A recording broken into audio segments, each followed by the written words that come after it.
नमस्कार. चला तर मी कल्पना माझ्या यूट्यूब चॅनल तुम्हा सर्वांचं मनापासून खूप खूप स्वागत आहे. तर ह्या ठिकाणी आपण साबुदाणा घेतलेला आहे आणि साबुदाणा जो आहे तो आपल्याला सुरुवातीला बाउलमध्ये टाकायचे आणि स्वच्छ एक वेळेस मी ह्या ठिकाणी साबुदाणा जो आहे तो धुवून घेणार आहे. आणि धुवून घेतल्यानंतर आपण हे जे पाणी आहे ते बाहेर काढलेलं आहे आणि दुसरं पाणी आपण टाकून साबुदाणा जो आहे तो भिजत ठेवला आहे. फक्त अर्धा इंच इतकं पाणी आपण वरती ठेवलेलं आहे आणि 1 तासापूर्वी आपण हे भिजत ठेवलेलं होतं आणि 1 तासानंतर पाहू शकता ह्या ठिकाणी छान फुललेला आहे. रात्रभरासाठी ठेवला तरीसुद्धा चालतो, पण ह्या ठिकाणी आपण अगदी 1 तासामध्ये हा साबुदाणा भिजवून घेतलेला आहे. आता साबुदाणा जो आहे ते एका मोठ्या बाउलमध्ये आपण हे काढून घेतलेला आहे. ह्या ठिकाणी मी ह्या ठिकाणी बटाटे जे आहेत ते उकळून घेतलेले आहेत आणि ते आपल्याला खिसून घ्यायचे किंवा मॅश करून घेतलं तरीसुद्धा चालते, पण गोट्या राहणार नाही त्यासाठी आपण ह्या ठिकाणी लहान खिसणीने खिसून घेतलेला आहे. नवरात्रामध्ये आपण वेगवेगळे साबुदाण्याचे पदार्थ बनवून खातो, कारण 9 दिवस उपवास असतो, त्यामुळे एकच पदार्थ आपल्याला खायला कंटाळा येतो. त्यामुळे रोज आपल्याला वेगवेगळे खायला पण आवडतात आणि बनवायला सुद्धा आवडतात. तर एक बटाटा आपण अगोदर खिसलेला आहे, दुसरा बटाटा आपण खिसण्यासाठी घेतलेला आहे. ती छान उकडलेला असल्यामुळे वेळ लागला नाही, खूप लवकर हा उकडलेला असल्यामुळं खिसला गेलेला आहे. तर ह्या ठिकाणी अशा पद्धतीनं सर्व बटाटा जो आहे तो मी खिसून घेतला. 1 वाटी आपण साबुदाणा अंदाज घातलेला होता आणि त्यासाठी आपण 2 बटाटे लहान आकारातले घेतलेले आहेत. कमी जास्त झालं तरी काही फरक पडत नाही.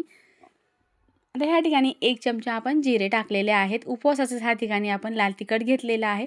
हिरवी मिरची ठेचून टाकलं तरीसुद्धा चालते. शेंदूर टाकलेला आहे. लाल तिखट, मीठ आपल्या चवीनुसार कमी जास्त टाकायचे. जर कोथिंबीर तुम्ही खात असाल तरच टाका, नाही टाकलं तरीसुद्धा चालते. भाजलेल्या शेंगदाण्याचा आपण ह्या ठिकाणी 1.5 चमचा इतका आपण शेंगदाण्याचं कूट टाकलेलं आहे आणि जास्त आपण ह्या ठिकाणी पीठ कुठलंच मिक्स न करता आपण ह्या ठिकाणी बनवणार आहोत. आता व्यवस्थित आपल्याला हे साबुदाणा आणि बटाटा जो आहे तो चांगला मिक्स करून घ्यायचा आहे, व्यवस्थित मळून घ्यायचं आहे. अगदी कमी प्रमाण आपण ह्या ठिकाणी पिठाचे कुठलेच प्रमाण वापरले, फक्त कमी साहित्यामध्ये बटाटा आणि साबुदाण्यापासूनच आपण आज पदार्थ बनवणार आहोत. आता छान मिक्स झालेला आहे, गोळासुद्धा तयार झालेला आहे चांगला. ह्या ठिकाणी आपला साबुदाणा चांगला मळून झालेला आहे. आता चला तर ह्यापासून आपल्याला 2 पदार्थ बनवायचे आहे, जे की झटपट बनवता येणारे आहेत आणि कमी तेलामध्ये बनवलेले आहेत. तर ह्यामधलाच एक गोळा आता आपण घेणार आहोत. जसं की नेहमी आपण वडे बनवतो त्या पद्धतीनं सुरुवातीला आपल्याला वडे बनवून घ्यायचे. लहान मोठ्या आकारात कुठल्याही आकारात बनवून घ्या. असं थोडंसं प्रेस करून आपण आता हे वडे सर्व जे वडे आहेत ते मी आता असंच बनवून घेणार आहे. तुम्ही वडे कसं बनवता ते सुद्धा कमेंट करून सांगा किंवा चॅनलवरती नवीन असल्यास प्लीज चॅनल लाईक करा, शेअर करा, सबस्क्राईब करा किंवा मी नवीन व्हिडिओ जेव्हा बनवेल सर्वप्रथम तुम्हाला पाहायला भेटतील किंवा तुम्ही हा व्हिडिओ कुठल्या राज्यातून पाहतात किंवा कुठल्या भागातून पाहतात ते सुद्धा नक्की कमेंट करून सांगा. आता वडे तर ह्या ठिकाणी चांगले आपले बनवून झालेले आहेत. एकाच आकारामध्ये आपण सर्व वडे जे आहेत ते बनवून घेतलेले आहेत. चला तर आता तळून घेऊया. तळून घ्यायचं नाही, आपल्याला कमी तेलामध्ये आपल्याला फक्त शॅलो फ्राय करायचं आहे. आपण जास्त तेलामध्ये तळण्यापेक्षा रोज जर आपण तळलेले पदार्थ खाल्लो तर आपल्याला असा कंटाळा येतो. त्यामुळे आज आपल्याला कमी तेलामध्ये फक्त शॅलो फ्राय करून घ्यायचं आहे. तळल्यासारखीच टेस्ट येते, तुम्ही नक्की ट्राय करून पहा. एकाच साईडनं आपल्याला सुरुवातीला 1-2 मिनटं आपल्याला असंच ठेवायचं आहे. कुरकुरीत होईपर्यंत वडा आपण हलवणार नाही. गॅस मीडियम ठेवलेला असल्यामुळं साबुदाणा जो आहे तो चांगला खालच्या साईडनं कुरकुरीत होतो. तळायची सुद्धा गरज नाही. अगदी छान जसं नेहमी आपण तळून वडे बनवतो त्या पद्धतीनंच हे सुद्धा वडे बनतील. तुम्ही नक्की ट्राय करून पहा. आता एका साईडनं चांगले तळल्यासारखे वाटले आपल्याला की आपल्याला ही दुसरी साईड जी आहे ती सुद्धा आपल्याला उलटून टाकायचे. चला तर ह्या ठिकाणी दुसरी साईड आपण उलटून टाकणार आहोत. अगदी छान क्रिस्पी आपले एका साईडनं वडे झालेत. जर तुम्हाला वाटलं एका साईडनं आणखीन पण क्रिस्पी नाही झाले असे वाटलं तर तुम्ही 2 वेळेस आणखीन उलट-सुलट करून छान ह्याला क्रिस्पी करून घेऊ शकता. अगदी कमी तेलात आपण हे वडे शॅलो फ्राय करून घेणार आहोत. जास्त आपल्याला डीप फ्राय करायचं नाही. जर डीप फ्राय केलं तर खूप तेलकट होतात किंवा तेलकट नको असेल, टेस्टला तर खूप छान लागतील, पण असे जर तुम्ही रोज दुसऱ्यासाठी जर तेलकट खाल्लात तर तुमची तब्येतसुद्धा बिघडण्याची शक्यता असते. त्यामुळे आपल्याला हे फक्त शॅलो फ्राय करून घ्यायचं आहे. थोडंसं आपण आता हे प्रेस करून घेतलेलं आहे, ज्यामुळे काय होतं वडे जे आहेत ते आणखीन पातळ होतात आणि कुरकुरीत होतात. त्यामुळे थोडंसं आपण झारानं प्रेस करून घेतलेलं आहे आणि छान आपले हे वडे जे आहेत ते अगदी छान क्रिस्पी आणि खमंग असे हे वडे बनवून तयार झालेले आहेत. सोबत तुम्ही ह्यासाठी कुठलीही चटणी बनवा. तर ह्या ठिकाणी मी दही घेतलेलं आहे सोबत. अगदी छान खमंग क्रिस्पी कुरकुरीत आपले असे हे वडे न तळता तयार झालेले आहेत. अगदी खाण्यासाठी आपले हा प्लेट तयार झालेली आहे. तुम्ही नक्की ट्राय करून पहा. आता वडा तर आपण पाहिलेला आहे. आता ह्यापासून आणखीन एक पदार्थ आपण बनवणार आहोत. थोडंसं ह्या ठिकाणी मी शिल्लक साबुदाणा ठेवलेला आहे. तुम्हाला आणखीन एक पदार्थ दाखवेन की तुम्ही झटपट असे सुद्धा बनवलं तर पोटभरीचा नाश्ताही होईल आणि कमी वेळ लागेल. तर ह्या ठिकाणी असा एखादा कॉटनचा रुमाल घ्यायचा आहे रुमाल जो आहे तो स्वच्छ धुवून घेतलेला आहे आणि ओला घ्यायचा आहे आणि पोळपाटावरती असं आपण टाकून जे बॅटर आपण आता साबुदाणा आणि बटाटा तयार केलेलं होतं त्यामधलंच काही मी ह्या ठिकाणी शिल्लक ठेवलेलं आहे। तर ह्या ठिकाणी अशा पद्धतीने थोडं साबुदाण्याचा गोळा घ्यायचा आहे आणि आपल्याला पाणी लावून थोडंसं त्याला प्रेस करून घेणार आहोत। जसं की नेहमी आपण साबुदाण्याचे थालीपीठ बनवतो, पण ते आपण पीठ मिक्स करून किंवा कुठल्या तरी मिश्रणापासून किंवा प्रीमिक्सपासून बनवतो, पण आज आपण फक्त आलू आणि बटाट्यापासून आपण थालीपीठ बनवणार आहोत। एकदम मोठ्या आकाराचा गोळा आपण ह्या ठिकाणी घेतलेला नाही, अर्धा गोळा घेतला होता आणि प्रेस करत असं मोठ्या साईजमध्ये करत जे की क्रॅक पडतात साबुदाणा आणि बटाटा असल्यामुळे आपण कुठलंही यात पीठ टाकलेलं नाही, राजगिरा किंवा आपण बघरीचं पीठ टाकलेलं नाही किंवा कुठलेच मिश्रण नाही, प्रीमिक्स नाही, त्यामुळे आपण ह्या ठिकाणी मोडू शकतो किंवा क्रॅक पडू शकतात। त्यामुळे आपल्याला असं करत आपल्याला हा थालीपीठ जे आहे ते मोठं करायचं आहे। अगदी छान गोल आकारामध्ये थालीपीठ जे आहे ते छान असं आपण थापून घेतलेलं आहे आणि जे रुमालावरती टाकतो त्यामुळे टाकताना सुद्धा बिलकुल मोडणार नाही किंवा उचलताना सुद्धा मोडणार नाही। पाहू शकता या ठिकाणी अगदी छान मोठं थालीपीठ बनवून तयार झालेलं आहे। परफेक्ट थालीपीठ बनवून तयार होतात आणि कमी वेळामध्ये तुम्ही असे थालीपीठ एक टाईम नवरात्रामध्ये 9 दिवस बनवून खाऊ शकता। बिलकुल तेलाचा वापर नाही, तेलकट नाही, कमी साहित्यामध्ये कमी वेळामध्ये झटपट आपण हे बनवू शकतो। आजचे दोन्ही पदार्थ आपण कमी तेलामध्ये बनवलेले आहेत।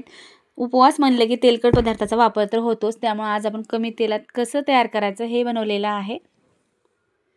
तर ह्या ठिकाणी थालीपीठ तर छान बनवून झालेलं आहे। गॅसवरती पॅन ठेवलेलं आहे। आता रुमालाने आपण उलटं टाकलेलं आहे। पाहू शकता या ठिकाणी बिलकुल साबुदाणा जो आहे तो रुमालाला चिकटत नाही, अख्खा थालीपीठ ह्या ठिकाणी निघालेला आहे, बिलकुल थालीपीठ मोडत नाहीत। थोडंसं आपल्याला 1-2 थेंब इतकं आपण तेल टाकलेलं आहे, नाही टाकलं तरी सुद्धा छान उठतात, कारण नॉनस्टिकच्या पॅनला आपल्याला तेल लावायची गरज नाही, साध्या तव्यावर टाकलात तर थोडंसं तेल टाकावं लागेल। फक्त क्रिस्पी होण्यासाठी आपण थोडंसं तेल टाकलेलं आहे। 1-2 मिनिटाकरता झाकण ठेवायचं आहे। एका साईडनं आपलं थालीपीठ जे आहे ते चांगलं शिजलेलं आहे, आणखी थोडंसं मला कच्चं वाटत आहे, त्यामुळे आणखी 2 मिनिट ठेवलेलं आहे। थोडंसं असं हलवून घ्यायचं आहे जे की मोडणार नाही। तर एका साईडनं चांगलं बनलेलं आहे, दुसरी साईड आपण आता उलटून टाकणार आहोत। पाहू शकता अगदी छान खमंग असा आपला हा भाजलेले थालीपीठ आहे। जर तुम्हाला ह्यापेक्षा कमी भाजायचं असेल तर कमी भाजलं तरी सुद्धा चालते, पण कुरकुरी पदार्थ कोणाला आवडत नाही, सर्वांनाच आवडतात। चला तर ह्या साईडनं सुद्धा आपण 2 मिनिटाकरता कुरकुरीत बनवून घेतलेला आहे आणि खाण्यासाठी आपलं हे थालीपीठ बनवून तयार झालेलं आहे। झटपट कमी साहित्यात कमी वेळामध्ये दोन्ही पदार्थ आपले तयार झालेले आहेत। तुम्हाला हे दोन्ही पदार्थ कसे वाटले नक्की कमेंट करून सांगा। थोडाही व्हिडिओ आवडला प्लीज लाईक करा, शेअर करा। दह्यासोबत खाण्यासाठी थालीपीठ तयार आहे, मी टेस्ट करून पाहते, तुम्ही सुद्धा बनवून टेस्ट करून पहा। अगदी साध्या सोप्या पद्धतीनं। चला तर त्यासाठी आपण गॅसवरती पॅन ठेवला आहे, त्यामध्ये तेल टाकून घेतलेलं आहे 2 चमचे आणि जिरे आपण टाकलेले आहेत अर्धा चमचा। जिरे छान तडतडले त्यामध्ये आपण टाकलेला आहे 1 कुस्करून टाकलेला बटाटा टाकलेला आहे आणि लाल तिखट आणि मीठ टाकलेलं आहे आणि आपण शेंगदाण्याचं जे नेहमी उपवासासाठी कूट बनवून ठेवतो तेच टाकलेलं आहे आणि उपवासासाठीच बनवून ठेवलेलं लाल तिखट आहे आणि मिक्स करून घ्यायचं। अगदी झटपट सोप्या पद्धतीनं सहज तुम्ही नवरात्रामध्ये रोज हा पदार्थ बनवून खाल तर बिलकुल कंटाळा येणार नाही, उपवास आहे असं सुद्धा तुम्हाला वाटणार नाही। इतकी सोपी पद्धत आहे आणि सहज बनवू शकतो, बिना साहित्याचं सुद्धा तुम्हाला हे पटकन बनवता येते। तर ह्या ठिकाणी भाजीला छान आपण वाफवून थोडंसं मिक्ससुद्धा करून घेतलेलं आहे आणि मिक्स झाल्यानंतर आपण ह्या ठिकाणी पाणी टाकलेलं आहे। पाणी जे आहे ते आपल्याला गरमच टाकायचे। पाणी आपण 1 वाटी इतकं टाकलेलं आहे, तुमच्या क्वांटिटीनुसार किंवा तुम्हाला कसा रसा पाहिजे त्या पद्धतीनं पाणी टाकलं तरीसुद्धा चालते। भाजी चांगली शिजत आली की आपण ह्यामध्ये कोथिंबीर टाकलेली आहे। कोथिंबीर उपासाला चालत असेल तरच टाका, नाही टाकलं तरीसुद्धा चालते। आता भाजी छान शिजत आलेली आहे, दाटसरसुद्धा झालेली आहे, जास्तही पातळ राहिलेली नाही, पाहू शकता। आता गॅस बंद करून आपल्याला भाजी जी आहे ते आपल्याला साईडला ठेवून घ्यायचं आहे।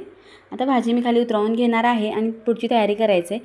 तर ह्या ठिकाणी आपण परात घेतलेली आहे, परातीमध्ये ह्या चमच्याने मी 3 चमचे इतके आपण ह्या ठिकाणी वरईचं पीठ घेणार आहोत। वरई जसे की स्वच्छ धुवून आपण ही थोडंसं हडकायला ठेवून दळून आणलेली आहे आणि साबुदाणा जो आहे ते थोडासा गरम करून आपण हा सुद्धा दळून आणलेला आहे। तर 1 किलो साबुदाणा आणि 1 किलो वरई मी दळून आणून ठेवलेली आहे, त्यामधलेच ह्या ठिकाणी 3 वाट्या इतकं आपण वरईचं पीठ आणि 1 वाटी इतकं आपण साबुदाण्याचं पीठ घेतलेलं आहे, मिक्स करून घ्यायचं आहे। आता व्यवस्थित मिक्स झाल्यानंतर जसे की आपण नेहमी भाकरीसाठी पीठ मळतो त्याच पद्धतीनं आपल्याला थोडं पाणी टाकून पीठ पूर्ण मळून घ्यायचे। पाणी थोडंसं जास्त ऑब्झर्व करते, त्यामुळे बघत टाकायचं, जास्तही घट्ट मळायचं नाही किंवा जास्तही सैल नाही।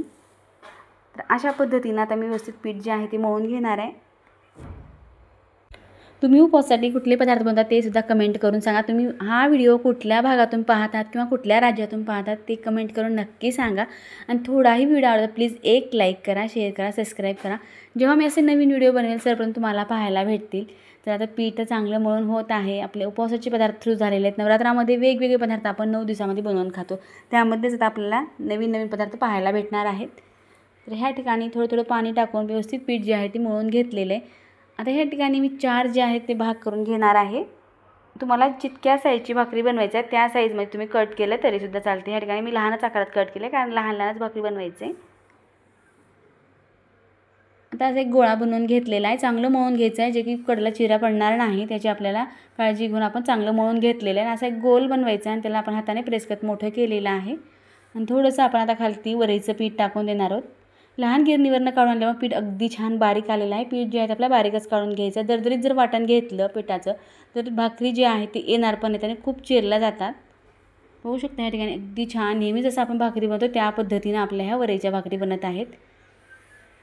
जितकी पातळ हवी आहे तितकी आपण पातळ ही भाकरी बनवू शकतो. आता भाकरी तर ह्या ठिकाणी पूर्ण बनवून झालेली आहे. अगदी गोल गोल न चिरता चिरा न पडता अगदी छान परफेक्ट अशी आपली भाकरी बनवून तयार आहे. नवीन जरी कुणी बनवत असेल तर बिलकुल ही भाकरी बिघडणार नाही. नक्की ह्या पद्धतीने ट्राय करून पहा. आता भाकरी तयार झालेली आहे. गॅसवरती तवा ठेवलेला आहे. तवा चांगला गरम झालेला आहे आणि त्यावरती आता आपण भाकरी जी आहे ती आता ही टाकून घेणार आहोत. जसं की नेहमी भाकरी बनवतो त्यापेक्षा सुद्धा अगदी छान पातळ आपली ही भाकरी बनवून तयार झालेली आहे. चला तर आपण आता ही तव्यावरती टाकणार आहोत. एका हाताने आपला उलटून दुसऱ्या हातावर घेतलं तरीसुद्धा चालते पण बिलकुल भाकरी मोडत नाही. तवा आपला नेहमीचाच तवा आहे आणि चांगला गरम करून घेतलेला आहे. त्यावरती आपण ही भाकरी सोडलेली आहे. तर अशा पद्धतीनेच भाकरी सोडा. अगदी हलक्या हाताने जर जोरात टाकली तर बबल्स येतात. आता ह्या ठिकाणी आपण थंड पाणी जे आहे ते आपण भाकरीला वरतून लावून घेतलेलं आहे जे की क्रॅक पडणार नाही. त्यामुळे आपण भाकरीला वरतून पाणी लावून घेतलेलं आहे. आता पाणी थोडंसं हलकल्यासारखं झालं की आपण उलटून टाकून भाकरी चांगली शेकून घेणार आहे. जसं की नेहमी आपण भाजून घेतो त्याच पद्धतीनं आता आपल्याला ह्या ठिकाणी भाकरी जी आहे ते अगदी फटाफट मस्त आपल्या ह्या मऊ लुसलुशीत टम्म फुगलेल्या भाकरी बनवून तयार होतात. पहिली भाकरी तर बनवून झालेली आहे पण त्यापेक्षा सुद्धा दुसऱ्या भाकरी आणखीन चांगल्या बनवून तयार होतात. कारण पहिली भाकरी केव्हाही जी आहे तव्याला चिकटत असते पण दुसऱ्या भाकरी जी आहे ते पटापट उठतात आणि चांगल्या भाकरी बनवून तयार होतात. पूर्ण परिवारासाठी उपवासासाठी जर आपण भाकरी कुठलाही नाश्ता वगैरे करण्याची गरज नाही. अगदी पोटभरीच्या भाकरी आणि भाजीचा आपण नवरात्रामध्ये जेवण करू शकतो. अशा पद्धतीने तुम्ही नवरात्र एक वेळेस तरी नक्की ट्राय करा. सोपी पद्धत आहे. बिलकुल तुमच्या भाकरी बिघडणार नाहीत. तर ह्या ठिकाणी फटाफट मी ह्या ठिकाणी सर्व भाकरी जी आहे ते आता बनवून घेणार आहे. आता ह्या ठिकाणी सर्व भाकरी मी पटापट अगदी 10 ते 15 मिनटामध्ये भाकरी बनवून झालेल्या आहेत. जास्त वेळ लागत नाही. दुसरा जर कुठला फराळ करायचा म्हटलं तर खूप वेळ लागतो पण ह्या भाकरी आणि भाजी बनवण्यासाठी बिलकुल वेळ लागत नाही. तयारी न करता पटकन आपण हे 10 मिनटात बनवू शकतो. तर भाकरी तर बनवून झाल्या, भाजी तर आपण बनवूनच घेतलेली आहे. चला तर आता ह्या ठिकाणी आपल्याला ताट लावून घ्यायचं आहे. अगदी छान मऊ लुसलुशीत आपल्या ह्या भाकरी बनवून तयार झालेल्या आहेत. सोबत खाण्यासाठी भाजीसुद्धा तयार झालेली. तुम्हाला एक भाकरी तोडून दाखवते. अगदी छान मऊसर अगदी टम्म फुगलेली भाकरी आहे. प्लेट लावून घेऊया. अगदी दाटसर आपलं थंड झाल्यामुळं भाजी अगदी छान दाटसर झालेली आहे. किंवा तुम्हाला खूप ह्यापेक्षा सुद्धा दाटसर हवे असेल तर पाणी न टाकलं तरीसुद्धा चालते. चला तर ह्या ठिकाणी प्लेटमध्ये आपण एक वाटी घेतली आहे त्यामध्ये भाजी लावून घेणार आहे. भाजी लावून झालं की आपण जी भाकरी बनले ती भाकरी लावून घ्यायची आणि खाण्यासाठी आपलं उपवास स्पेशल थाली तयार झालेली आहे. आणि मी टेस्ट करून पाहते. तुम्ही सुद्धा बनवून एक वेळेस नक्की टेस्ट करून